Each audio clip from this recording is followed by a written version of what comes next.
Remembering Cincinnati's favorite son, the city is mourning the loss of one of baseball's all-time greats, Pete Rose. The memorial continues to grow at his statue, the statue of Rose just outside Great American Ballpark we are all so familiar with. Rose died yesterday at his home in Las Vegas at the age of 83. Thank you so much for joining us here for WCPO 9 News. I'm Craig McKee. I'm Tanya O'Rourke.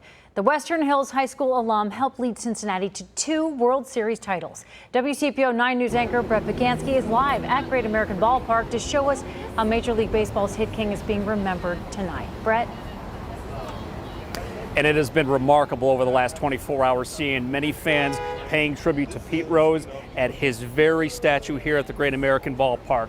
That pose from Pete Rose going in, sliding headfirst, really the embodiment of what Cincinnati is all about. Going in fast, giving it everything that you have in life, and doing it without regrets.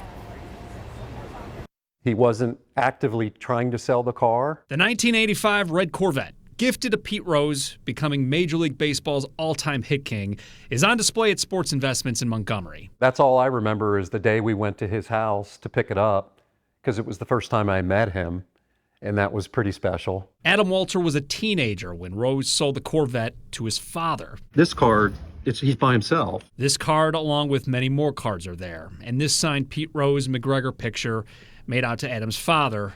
Best wishes, always Steve. You can do anything you want if you give 110%.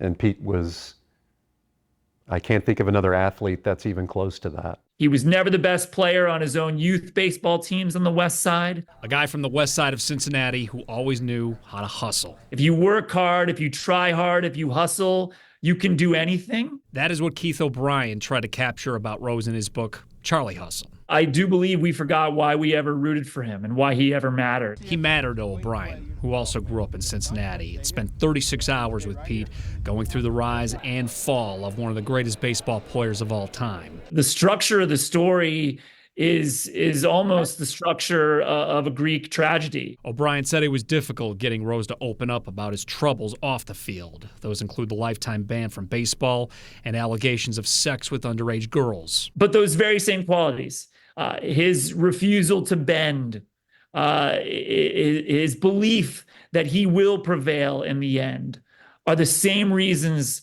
why he can't be honest about the mistakes he made. Nevertheless, his impact is still felt today throughout Cincinnati. We get to celebrate his career, and hopefully they will now induct him in the Hall of Fame.